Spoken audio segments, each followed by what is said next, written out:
and the ancestors are looking out for us. God Hayes is exposing them, man. Okay, you see that chair right there? See how big it is? Yeah. Now look at the Pope chair under it. Scroll down, look at the Pope chair under it. Never have it been made so clear. Young TV.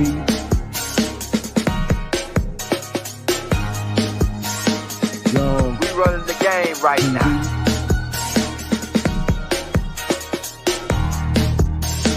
Young TV. Time to take over.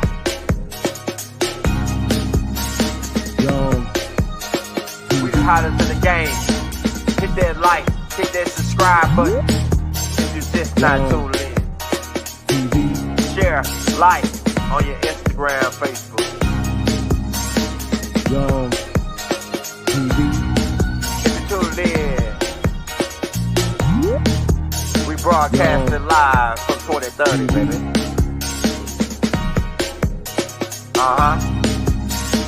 Young TV.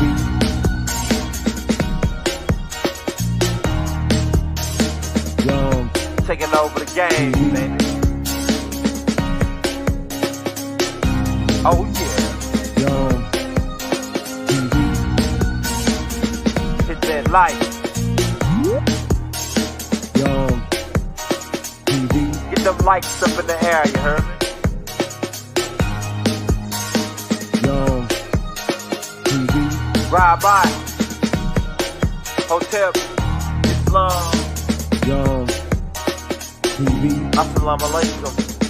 Flown lesson. Young TV. All right. Okay, Mr. York. Yeah. Okay, I wanted to finish up our interview by asking you some questions. We left off talking about the land and ownership and dealing with the case. And started blocking everything. People started coming down, selling all that stuff, transporting. We had deals made, but they wanted me to do it through Horton Home in Putnam County, and we didn't want it because their houses are poorly made because we had people working there. So we started getting our houses from Milledgeville, right? And they got mad at us, so they stopped us from putting our houses on the land, and that made people who had already come there to double up and triple up on top of each other. And then they thought, so we said the best thing to do is make it safe for everybody is move the kids into brackets of ages until we can get past these zoning laws and get our house and all the families can move back with their families, right? And that's why in their testimony you find sometimes they say, well, I'm living with my mother, other times other ones say, well, I didn't live with my mother, we lived, my mother, father was all lived together. Because there was a period of time when we all was living together, everybody's houses was down there, and the families were living in their houses. There was a house set up even for my mother when my mother retired down here with me. You know what I'm saying? But then when they found out how we got permission to put up 19 houses, we got the lot squared off, and we got the pipeline, the sewage put in, that's when seals them came in and started blocking everything, so we were stuck, and all the house, the growth of more property stopped, and nobody else could get any more houses. They blocked everything. So people who were already there, who had already sold everything, who came from the north, who came from Florida, who came from Alabama, who came from Mississippi, came from different places. They don't come from the north. They came from different places. They were stuck. So everybody had to double up and triple up just to survive. That's why they keep saying I moved into a trailer. He lived in a trailer and he had a house. I moved into a trailer. I had a little teeny small trailer. So the house that I originally had owned, more people and their families can take over those. And that's why they said there was families in there, not just his family, but different people and different people. And then when the little kids were born, little ones, we made sure we had a nursery set up. But by the way, they threw tear gas in that nursery on May 8th without a second thought. But we had nursery set up so the kids could be separated because the adults get the colds and the cough, and we don't want it to affect the kids. You follow? Right. Okay, so basically it's true that the zoning violations hindered the growth on the land. Exactly, and it made the conditions, but made it look like it was unlivable at times. And some of the buildings, the floors were raggedy, and we couldn't get them fixed because you got to get a permit to upgrade, you get a permit to repair, you got to get a permit to do this. They even told us to stop painting, and sometimes you paint because you can put on a latex paint that protects the wood or protects the vinyl or whatever. And they just told us to stop everything. We put a stop order on everything. They just wanted to degrade to the point where they can come and say, look how they're living. You follow? Right. They did all that purposely. Then they tried to hinder all of our businesses, close down all our businesses, so we wouldn't have the food we needed to support, to be able to feed ourselves. Right. So they were doing all that was all well thought out. They did it first and then turned around, and what they caused, they turned around and said they used against us.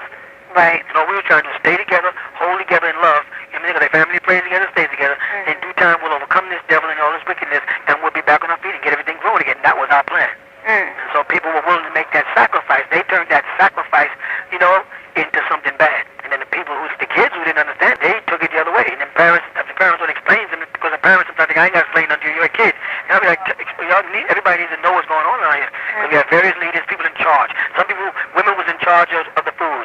Another woman was in charge of the people who move on the land. Another one. Another brother was in charge of the construction and repairs. It was a whole bunch of different people in charge. They had their own control. I was not controlling them. The only thing I was involved in was the religious teachings, the writing of the books. That's what I was in. I wasn't involved with the business office, and they admitted to understand that women ran the offices. They did all the money, all the banking, all that. I had nothing to do. They would drive me to the bank for me to sign because the charter was in my name, and then I would sign, and that was in the bank. If the bank was going to tell the truth, they would say, yeah, we've seen him coming in several times. Every time we ever see him here, he'd come in with a group of them. They would have all his paperwork. He wouldn't understand the paperwork. They would talk to them, what kind of accounts. I would sign my signature or post office box. I signed my signature, and I would leave. And then from then on, they would be doing all the transactions, everything. I had nothing to do with money. I would tell people I don't want nothing to do with y'all's money. All I'm here to do is teach the truth. Right. I write books, and that's all I do. Right. That was my part. They both had their own part. Some brothers security, some brothers repairs, some brothers went out to work. Some, you know what I'm saying? Right. Some sisters sold, some sisters worked in the office on books, some sisters cooked, some people took care of the kids, some people taught class, whatever it was. So, and the kids got a very good education. Right. So basically, the townspeople and those that did the zonings by, permits and things of that nature. Jerome Dean Adams and people like that. Right. They just feared the growth and what the organization or the tribe was going to do with the land. They was intimidated. They kept on trying to tell us, what exactly you going to do? We want your full plans because you can't put a water park out. You can't do this. And we want to make a public access. We want to have access. We said, we're not making it public because it's private. We don't want everybody here. So they was concerned because they started seeing 30,000 people show up in carnival type of activity out there. This bothered them, because they couldn't profit off it. And they knew that people were coming, and that was growing, and we was going to expand and expand. The Egyptian thing was starting to get public attention, the media's attention, and it was taking attention off they got their little town with Brother Rabbit. They used to have a Sambo parade there, a Sambo gathering every year, and have an Uncle Remus with Zippity Doo-Dah and all that backwoods stuff that they want to keep pumping from that town. They hated the fact that the color purple was done in there because it revealed the racism. That town there was the color purple. And there's a book out by a guy called David Mullen called The Chicken Come Home to Roost. Read about that book. It's a little small book, and you can get it from Barnes & Nobles, or you can call our people, and they'll give you access to it. It tells you all about that town, and tells you all the people in the town, and what the stuff they used to do with the racism and the lynching and all the different things. Putnam County have more lynchings than most parts of Georgia. Right. We got the records, and we did the demographics on it. Now, I mean, I know this. Well, the whole thing of it is just trying to focus on the land and I guess the information of the organization and things, and just trying to halt that altogether. But is it true that when the point of moving to Georgia was, of course, to be closer to the Native American landmarks, our tribal roots, and that was the main issue? That was the main purpose, yeah. Okay. So we could have went to Florida, but that's Seminole. We could have went to North Carolina, but that's Cherokee. You follow? Yeah. We chose to be in Georgia because that is Yamasee. Right. So basically, I just wanted you to explain the different elements of the organization and things, or the tribe, because it seems like that's the type of confusion that they try to keep in the minds of people. The tribe is our national. That's what we are. That's our culture. We're Native Americans. That's where we are born. Some people have come into the tribe. They would call honorary members. Others of us have been Native Americans our whole lives. Right? Now, within inside that, that's just what we are. We have the Masonic Lodge, the Wapian Grand Lodge, right? We have the Shriners, El Mahdi Shrine. We have the AEO was an Egyptian order, and we had Holy Tabernacle Ministries. We had the Egyptian Church of Christ. Those are two different churches, and the Holy Seed Baptist Synagogue. Those are three different churches that socialize with us. Not to mention we have people from the Ebenezer Baptist Church and Ethiopian Church. You follow? So we have different groups of people that make up this organization called the Wapians. You follow? And they have their own leaders, their own teachers, their own dialogue, their own beliefs, their own commitment, their own dress codes. Right? But that has nothing to do with us being Native American. Native American is what we are by nature, indigenous people. Regardless of what we accept as a religious belief, we have our own culture. You follow what I'm saying? Is that what you're talking about? Yes, that's exactly what I'm talking about. Yeah. And they're trying to combine the two and make it look like it's, Native American is some type of organization. Native American is not an organization. It's what we are. Right. We have always been. We was here before they got here. They came over to our land with this mess and their drugs and their pornography and all they brought there. There's no such thing as native molestation and stuff, all that stuff, drug use and divorces and rapes. We don't have that in Native American culture. That is their culture. They brought that from Europe with them and spread it. Everywhere they go, they spread it. And then they try to tag it onto other people so it look like it applies to other people's culture. Right. And it doesn't. I hear you. And I guess that's the misconception that's been brought out. It's because they always want to say, well, they're wearing this now, or they're wearing that now, right. Or they're Egyptians now. Let me add to that, too. They keep us, because Seal said they wore cowboy clothes. Native Americans wear cowboy clothes. Indian Joe hat before they blocked it. The cowboy boots and stuff are boots that are worn by Native Americans. That's why we have fringes. You see cowboys in chaps and have fringes and stuff and everything.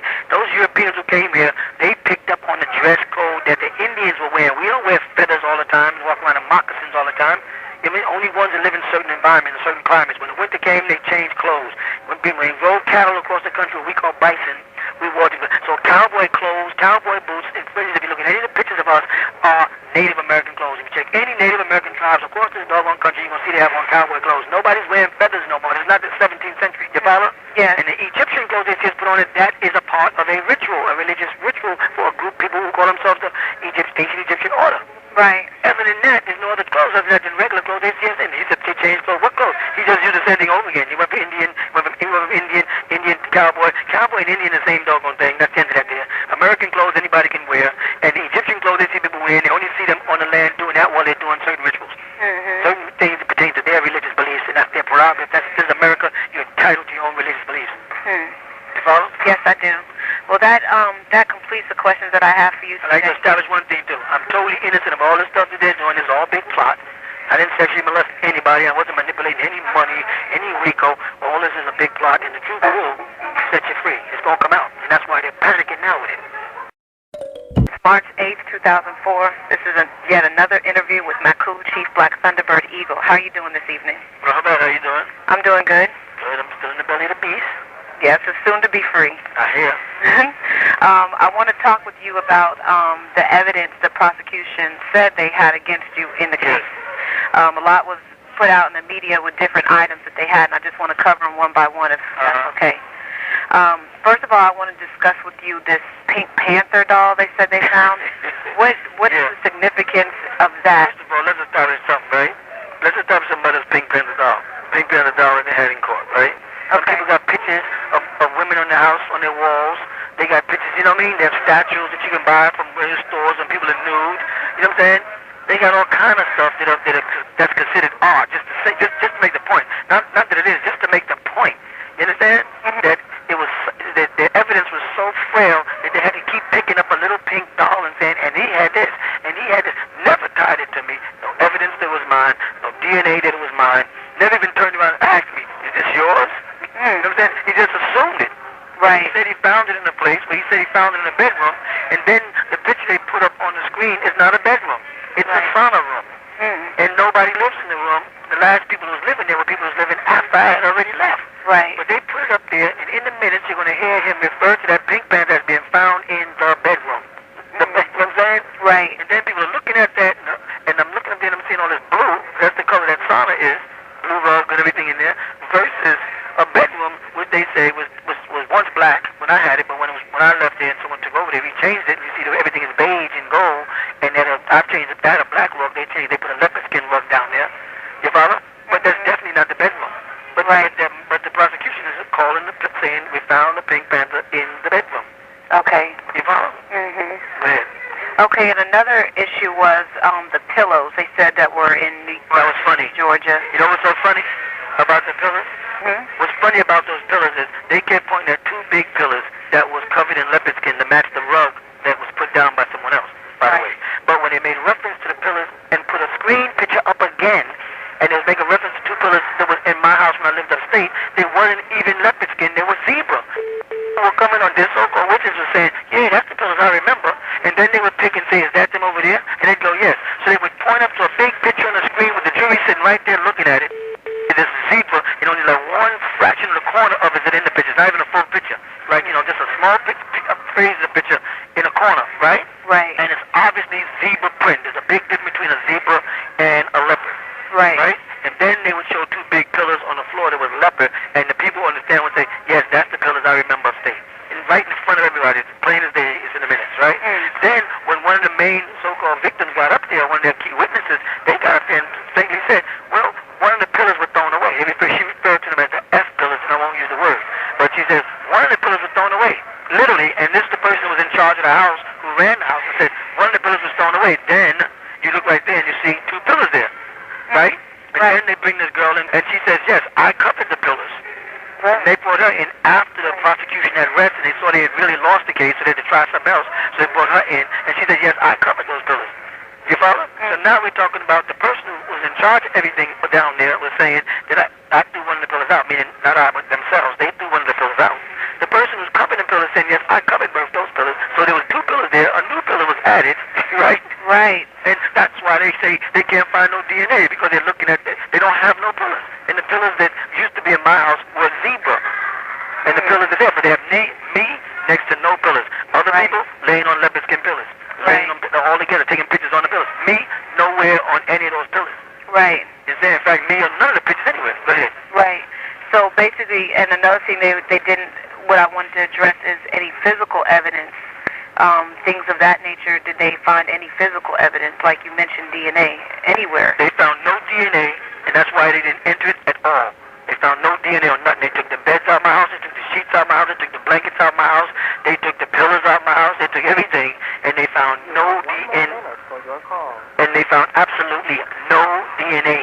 If someone was having sex on that pillow, like they said that I was having sex up into the night before I got arrested on that pillow or on that bed, there would have definitely been DNA of mine there. Everyone knows that. Every forensics, and you don't have to be a forensic expert to know that. Right. So basically, they didn't have anything to corroborate the allegations. None. They had nothing to corroborate the album but hearsay. They had no evidence to tie any of the stuff they were saying to me whatsoever. And they knew it. That's why they closed the court down. We were talking about the lack of evidence that the prosecution had. No evidence that tied me to any of the allegations they had. None. No physical evidence, no medical evidence. The kids, so-called, there were no kids actually there, but they call them the kids. Their actual statements didn't collaborate. Didn't match up what was being said. Didn't match up with me. They couldn't even place me in the right place. They couldn't even place me. They had the buildings wrong. Some of them were saying in his house upstairs in the bathroom. There was no bathroom upstairs in my house when I lived there. And then they said I was in the so-and-so. They named places that didn't even exist. And if you visited that place where I used to live, you see this was impossible. Right. They mentioned the office upstairs. There was no office upstairs. The whole area is no beginning from 12 by 12 circular. Right. And there's 2 floors, one above the next. They were making reference to it as if it's a house. You follow? Yes, I It wasn't. Go ahead. Another issue that they they did bring up in court was the videos, the XX-rated DVDs and videos found at 404 Shadydale Road. Here's the funny part about that. They said videos throughout the case. Right. And they presented a DVD. See, the reason why they had a problem with the DVD is because during the time that they was making these allegations, you couldn't duplicate DVDs then. Right. So I couldn't have possibly had a replica of myself on a DVD doing anything, because during that period of time from 1988, you wasn't able. You just started being able to duplicate DVDs in 2003. So how could I have made DVDs? So they presented to the jury a suitcase with DVDs in it. Most of them was regular movies, but it wasn't mine anyway. But most of them was regular movies, and a few of them were adult porno, which was still not mine. Okay? And a person who wanted to come on and tell them that's mine, and had petitioned the government through letters and went down to Macon and said, those are mine, those are not his, I live in that house. They totally would not let that person get on the stand. They ignored that person. They could not tie me in. Then the person who was going to say, some of those films, they know where they came from, because they were there when the person bought the films, and it doesn't mean it wasn't me. They were, there was a party to purchasing them, as well as order them through the mail. And the mail, it came in the mail to a specific person's name, because they had ordered these books. And we put the books up on the screen. They could see the post office box, whose name is on the post office box, because they put their name on with mine and several other people, because we was all receiving mail at one point in time. But this person's name is receiving all this pornography advertisements, and that person eventually admitted those are mine. They made like that didn't happen. Right. There was no pornography found in my house in Athens. Then there was no videotapes found in my house in Athens that were X-rated. Right. But they was lying to the public, clear right there in front of the audience. That's why I knew that jury was already picked and preset, because they were saying videotape, right? But they showed nothing but a DVD. They walked around saying, we got a couple little videotapes or something they had, some little clips they had from something that they couldn't tie to me. I wasn't on them. I wasn't videoing them. They didn't hear my voice in the background say anything about it. I probably wasn't even, I don't even know what the environments of them was, but they wasn't me. You know what I'm saying? And they probably wasn't in my house. No video tapes of anybody doing anything in my house. If I were, or me on anything, or any pictures at all of me. Right. So you had no DNA, right? To corroborate the story, you had no videotape. They find no X-rated video tapes. You understand what I mean by video versus DVD? Yes, I do. Or any other. He's walking around a little 8mm for the jury that he didn't found and put together himself property from his own collection. If I'm not on it, they can't say I taped it. My fingerprint ain't on it or nothing. Right. And they just come up and say those belong to you. They can do it to anybody. They can walk in a court and just bring stuff out and go buy it or bring it from their home and say this belongs to him. And if you can't tie it to, that's that new RICO law. That's why it's so shallow. Something must be done about it. Because it gives them the power to just lie and bring in evidence that don't apply. They could not tie anything to me. Right. Whatsoever. And when Maxwell Wood and Harold Richard Seals was on television, Channel 13, and they were asked by someone who called a call-in, they evaded the answer. I don't know what court you was in because I saw evidence. Right. Of course they don't know what court he was in. Mr. Maxwell Wood and Seals and the judge made sure nobody was in the court, so he wouldn't see that. Right. He's going to get on television and say, I don't know what court you was in. The court at the trial I was in, I saw evidence. Yeah, well, y'all made sure nobody was in the trial but y'all. So people on the outside would be able to see that there was no evidence. Right. That's why y'all closed the court. Right. Go ahead. And you had brought up a point dealing with the pictures, and one of the pieces of evidence they put in was one of the alleged victims inside a bathroom. Right. Trying to say that it was your bathroom. Yes. They kept putting that up. They kept showing the same picture of this girl sitting in the corner in this bathroom. Now I'm looking at the picture and I'm knowing right there that's not my bedroom, but I'm waiting for the punchline. Right. Right? But now what they did then is they put another witness up on the stand, and when they asked this witness right out of the clear sky, you see that person in that bathroom? And the person said, yeah. And they said, where's that person at? And that person said, oh, she's in one of the trailers. She said, no, that picture right there. He said, yeah, that picture right there. Isn't that Malachi Z York bathroom? She said, no. All the trailers had them kind of tubs. They come, when you buy those trailers double wides, you can get what they call the master bathroom with the big round plastic tub. And the person is actually sitting in one of the trailers on the land, not in Athens in my house. And it was real clear. And so they hit that real quick when they realized that, and they got that person off the stand real quick. Right. So they can get a chance to prep people properly. Go ahead. And these were all, I mean, what I just asked you was basically the key points of evidence they were trying to produce into the court. So what is the evidence that the jury had to deliberate on if all this was? They had nothing but stuff that they were tagging and just saying. Nothing. They had nothing tangible. Right?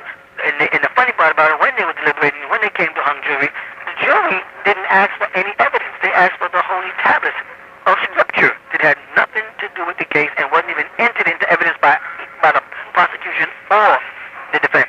Right. They had nothing. Plus, you had a RICO that the government made so complicated that no way in the world you're going to tell me those 12 people can straighten that out in a couple of minutes because we came back with a hung jury, and that was supposed to be the case. And the judge panicked, took a break, went to the back, talked to the jury, brainwashed them, threatened them, then came back and read a small portion of the court order on what a jury should deliberate to. Just the part saying you better come back with a decision. Told the one person that was saying, no, I disagree, which made the hung jury, if you don't agree with us, we're going to pull you off because I already made arrangements because the judge said ahead of time, we have this on record, that I'll even settle for 11 jury, 11-man jury. So he said that before the trial started, and if one person pops up and says no, there had to be a one black person there who says no, you understand? Right. Then he said he would have been able to throw her off anyway and put another white person there or someone who's already also been pre-picked. The whole thing was all set up. Right. So, I mean, in listening to what you're saying, you feel that you feel you had a fair trial? Of course not. There was no such thing. I didn't get a fair trial from day one, but let it on down in Brunswick, no fair trial. Court was closed. Military, flamethrowers, scaring people away, threatening people, passing out seals, and his people are passing out bogus subpoenas to try to scare all the witnesses because they couldn't rally them. The government was afraid to call most of the so-called victims because the victims, we had to call them because had they called them, they would have got on the stand like they did because we called them one by one, and they were saying nothing happened, nothing happened, nothing happened, nothing happened. The jury is sitting right there listening to this here. More people stand up and say nothing happened than a handful of people who said something did happen, which was only 4 people, and each one of them were caught in a lie. But none of the people we put up there, we had parents of the people up there, the mothers, the fathers of the people involved saying, I know better.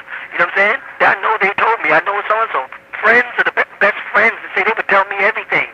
Relatives, a brother to one of the people saying, they confide in me all the time. I know better. I know my sister. You know what I'm saying? Yeah. So I know I didn't get a fair trial. I said that to the judge when I was down there. That's why I don't want to be a part of play this game with y'all, because y'all don't play fair. Right. You know what I'm saying? He had no intention. He was selected and picked with an agenda. And that was to rush this case through because it's going on too long. Find that man, Malachi, or whatever he's called, find him guilty, put him away, and then go after those people and get them to wipe his out of Georgia. You understand? That's what the racist agenda was in this case. There was no fair trial. Nothing about this case was fair. From the time they started picking the jury, the judge picked the jury himself. He handpicked them. We had no choice. And when we pick somebody over 100 and some odd people, and then they came into the little room where we called, and everybody heard about the case, read about the case, or discussed the case, and were discussing it outside in the courtroom at the exact same time while he was trying to select the jury. The jury members were all outside discussing the case already, and how I was already guilty before they came in. They said, yeah, we all discussed he was already guilty, and he still put those people on the board, on the jury. There was no fair trial at all. Nowhere near. Plus they clearly said that Brunswick had been spoiled by seals in them, and he said all of Georgia had been spoiled years before this trial started. But then he moved it down to his own town because he said he figured out after years of saying that place, how did he know that place was not spoiled? He had to go down and ask people, right? So if you go down and ask people, have you heard of Malachi? They're going to say no. He said, well, nobody heard of Malachi. Because then you did that before the trial. So if you went down to try to find out if the place was spoiled by asking people if they heard of the Wapians, if they heard of Malachi, if they, you know what I'm saying? Right. And then by that time, those people did hear about it. Right. And then when they come to trial, they would have already heard. So there's no such thing as I went down there and checked to find out if the people knew. How can you find out if a person knows without asking them? And once I ask you about the person, then you know. Right. So, it was a big hoax. This was a big charade. Right? Now, with all that you've been through, with the violent arrest, with the torture for 2 years. Torture ain't the word for it. I've been treated like an animal. The unjust judicial system, the betrayal by family and friends. How have you been able to remain so strong in this fight? I have a purpose. My purpose, I'm here to teach right now. I'm here to correct the lies. I am a reformer. That's my purpose. I'm a teacher, a master teacher. That's what I do. I have to keep that in the forefront of my mind at all times, that whatever's happened to me, that's what the ancient ones want to happen to me. That's what the Most High wants to happen to me. Now, the devil can mess with you the way he messed with Job in the Christian Bible. You follow? Yes. But that's all part of it. Now, I have as many people on the outside more that do love me. I have more. I got one family member acting fool or two, but I have a whole bunch of others that are with me. I don't have 100 kids. I don't have 70-something wives, and they didn't produce any DNA, or they don't do any DNA. They said we came across a magazine, or they came across a book with a bunch of pictures, and it says family. So he said that's every woman in there, and every child in his mind. Outright another lie. Right. You know what I'm saying? Another one that lies to try to dirty me up. You know what I'm saying? So I'm strengthened by those that do love me. I got people behind me. I got people that I don't even know write me from all over the world. I get letters from everywhere in some languages I can't even read. I'm supported. It's in the United Nations. It's in Hague. It's in Brussels. It's in the Congo. It's in Liberia. It's in Ghana.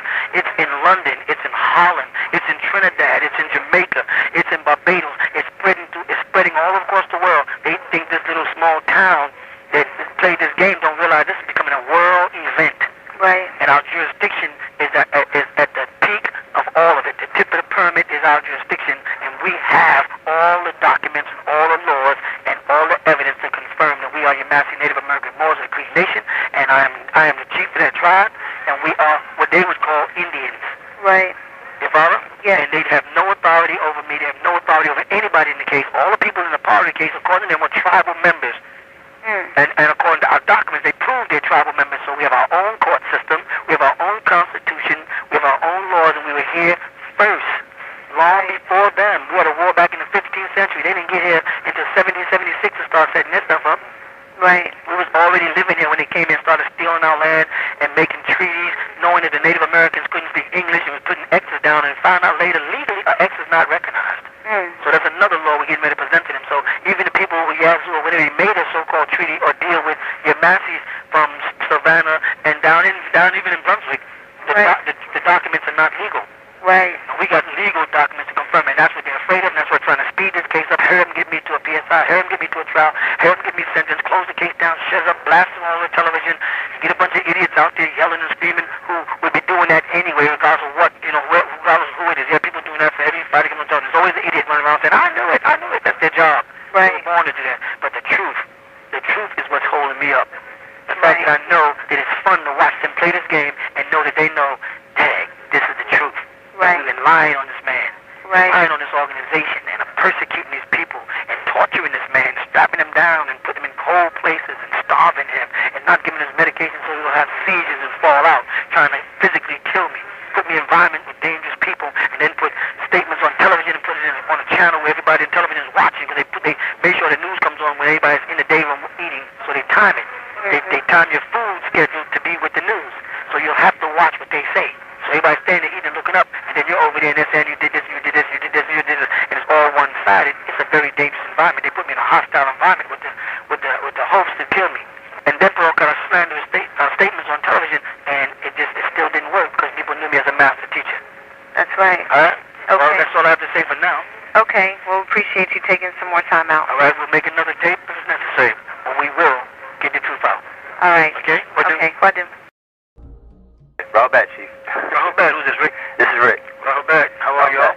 All right, doing good. Good. What's the date today? Today is March 6th. March 6th. 2000. Okay, 2004. I'm speaking from the belly of the beast. I think this is what they call a Sunday. Right. Right? I just want to greet the whole family, and we want to straighten up some more questions that you might have that I may have overlooked. All right. What is the question? Okay, one of the questions is, do you feel that you received a fair trial by a fair? That's a joke. That's a joke. The fair trial stopped on way before my age. The fair trial stopped way back in, let's say, 1997, when Howard Richard Seals, badge number 217 of Putnam County, said he got the first letter, and he didn't do nothing about it from 1997 all the way up to 2002, and he was classifying me as a pseudo-pedophile and all that kind of stuff. But then he didn't arrest me. He let me roam and circulate amongst children for a whole 10 years, which means he didn't believe the story he was saying. He couldn't possibly believe that I was that dangerous, otherwise he would have not left me there, or he just didn't care about the kids, one or the other. But that's when the trial stopped being fair. When we first got down there and they plotted, the trial is not based on this arrest. This trial has been going on day after day since we've been here. They just used everything once they exhausted all their means by using all of the, forfeiture this and civil this and property this, and we didn't do this with the permits, and we didn't do that there, and the house is too close to this, and the house is too tall, and this is too this, and there's too many houses here, and there's too many. When they finished and they saw it, when they got to the end of that, still that the judge down there exonerated me from all responsibilities and all charges that was taking place in Putnam County, and established that I no longer had any interest in Putnam County, and that I had literally been a citizen of Clark County, voted in Clark County, car registered in Clark County, purchased a house in Clark County, social security number, and everything there is logged in Clark County, right? They knew that I had got away from them, and they panicked. You follow? Right. So what they did then is they said, we got to come up with something better, and then they said, they started this whole thing. They knew when they came down, the first bogus indictment was already, which Seals then came down with a bogus grand jury, and that was overthrown. They knew then they was going to do 5 more indictments until they could confuse the public by throwing indictment after indictment to the public. They know public's interest is short, attention span is short, and they knew they would lose the public's interest after a while. And by the time it got to the end, it'll look like that's what you're being charged with. They'll forget all of the bogus charges that took place from May 2003 all the way up to now 2004. Right. You know what I'm saying? So no, ain't no way in the world you can say I got a fair trial. Not to mention that when the panic started for them after June 30th, while in Middle District Court, when I made it very clear that I'm an indigenous person, I'm a chief of the Yamasee Native American Mosaic Creek Nation, that we are registered with BIA on the 208-1999, and that we are indigenous people. We're not trying to seek federal recognition and fall up under them. We're saying we were colonists, and our tribe Yamasee was here long before they got here and before 1776 when they set up their laws. And we did a family chart. We had an outside genealogist confirm the family link from the Yamasees from Georgia all the way to Massachusetts, the Massachusetts Indians all the way back down to Georgia and down into Florida, St. Augustine, Florida, where the brother of Ben York went, and that was all on what they call those Yamasee bones are recently found. So they knew that this case is more about jurisdiction and sovereignty and indigenous status and inalienable rights that we have as a tribe of people, as black-skinned Indians in here in the wilderness North America. And that's where they panicked. So they set out then to get a man that could overrun this here, or override the facts, somebody to take a chance and just do what he wants. And that man was put into place by George Bush's father, which is Hugh Ashley Royal, right, where you traced his descendancy back and found out he was born to a Confederate family, and in Brunswick, he's from Brunswick. So he moved it there. Check this now. He's from Brunswick, right? He practiced law in Brunswick, families in Brunswick, and he moved the case there in Brunswick. He selects the jury from whites around Brunswick or Savannah or nearby communities, and he made his own jury. Then he made it so nobody could question the jury, so nobody who knows who the jury is, so nobody could find out whether he picked them and how he picked them. But we sat there, and we had the moments, like I said before, we have the minutes or the transcripts of the jury selection where he selected them himself. And everybody who came in there walked in that room and said, yes, I heard about this case. Everyone heard about the case. They read about the case. Or they did, but none of them got it from the flyers, that the bogus so-called flyers that they claimed, and he claimed in court on record, that the flyers wives were responsible for spoiling Brunswick. All that was part of the plot. There was no fair trial, and we wasn't allowed to present our evidence. We wasn't allowed to present our witnesses. They had no DNA to verify it. They had the children. Some of those girls were grown. There was no kids there. Some of those girls were grown, had venereal diseases that I do not have. They had no videotapes of any any tapes of me on any tapes, any pictures of me on any pictures, any audio telephone conversations of me having any kind of, vote, nothing like that. They showed the tapes to everybody of me and a bunch of people coming out from Applebee's, and we're coming from Applebee's celebrating somebody's birthday, and everybody got food. They said, see, look at that. What you see? You see me walk out, and you see my wife walk out, and you see a couple of people behind us, another adult, and the girl whose birthday we were celebrating. They all had the little doggy bags with them, and we got in the car, and it was a night shot, and that was the best. The man who sat on the stand, who said that he was a surveillance man, admitted on the stand, well, I have many, many tapes, but they only showed that one. Why would they only show that one? Because all the other tapes, he said, did you ever catch him doing anything? No. Did you ever surveil him on the land? No. He said, well, what did you do? He said, well, every time I surveilled him, he was somewhere outside. Where? Every time I went to Kanye's before I went to the restaurant, I went into a Bible store. They didn't want him to show that. They didn't want him to show me going into the Bible store in Kanye's, Georgia, in the mall, and buying, Bibles to be passed out every Saturday at our classes on Shabbat. That they didn't want, so they cut it down. But the tape they showed had nothing to do with sex, had nothing to do with racketeering or anything, just me walking out. So they can do that with anybody coming out of any restaurant, right? Let me go back. They had no physical evidence. They in no way tied me to anything. They didn't tie me to no stuffed doll. They didn't tie me into no videotapes. They didn't tie me to no pictures. They didn't tie me into no audio tapes. They didn't tie me into anything. They did not prove their case at all. They didn't even attempt to. What they did attempt to do is establish that I'm God, or I think I'm God, and approach it from a religious standpoint of view, which resulted in the jury being so confused that instead of them asking for some pertinent part of the evidence which wasn't there, they had to ask for something ridiculous as the Holy Tablets. What does the Holy Tablets, a religious book, have to do with a RICO case and a molestation case? Nothing whatsoever. So why are they asking for that? Obviously, because the prosecution was pushing a religious thing, because their attempts and their plan is to use this case as a precedent to go after all the black churches up in Georgia, throughout Georgia, because there's a lot of very prominent black ministers now, and they have very large congregations, and they're very powerful, and that means they control many, many, many votes. So the whole thing, there's a plot that was put together. Jake and them was a part of the conspiracy. They had to figure a way to get this thing to make it look legit.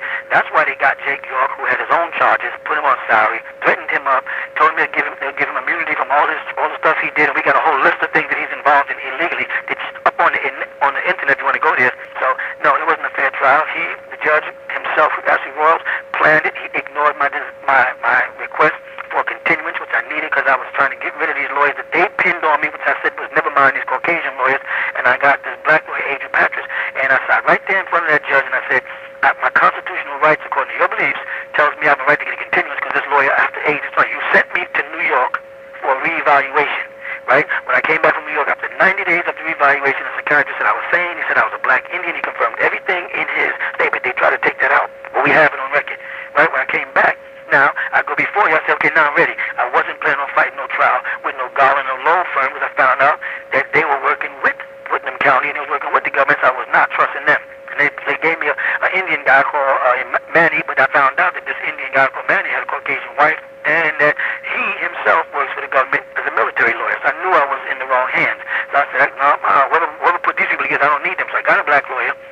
And when I got the black lawyer, I told the judge that we need a continuance so I could work on the case. Because after all, y'all bounced me to like 10 different prisons, so I couldn't be stable. So I couldn't get my case together. I couldn't fight me. Every time I get settled in one place, you'd fly me somewhere else.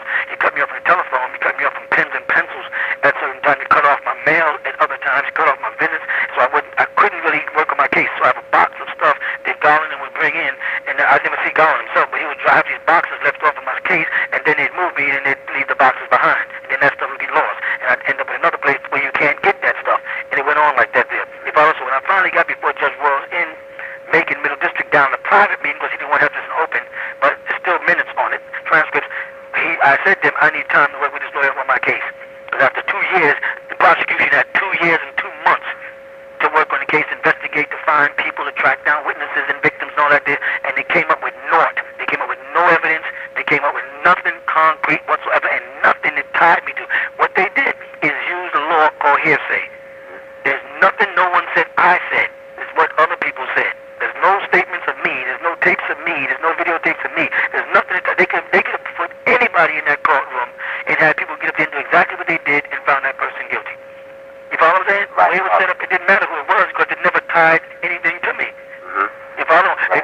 They show my bank statements, but then I bring my accountant down from New York for 30 years. I've been working with him for 30 years, and he plainly says, well, this man has never been audited in 30 years. In fact, he's overpaid his tax. I can't even see how you can get a RICO for $10,000. This man deposits millions of dollars in the bank over a period of time. So where that came from, so what they did is the prosecution, Master Wood, lied and said, well, so if he was living under another name, Dwight D. York, a bogus name, right? A name that doesn't exist, that I never lived under, right, which is called a misnomer, which they have on all the documents. But if he was living under that name and he didn't tell you that he was doing another kind of business, would you know? Which is a stupid question, because the answer to the question has to be no.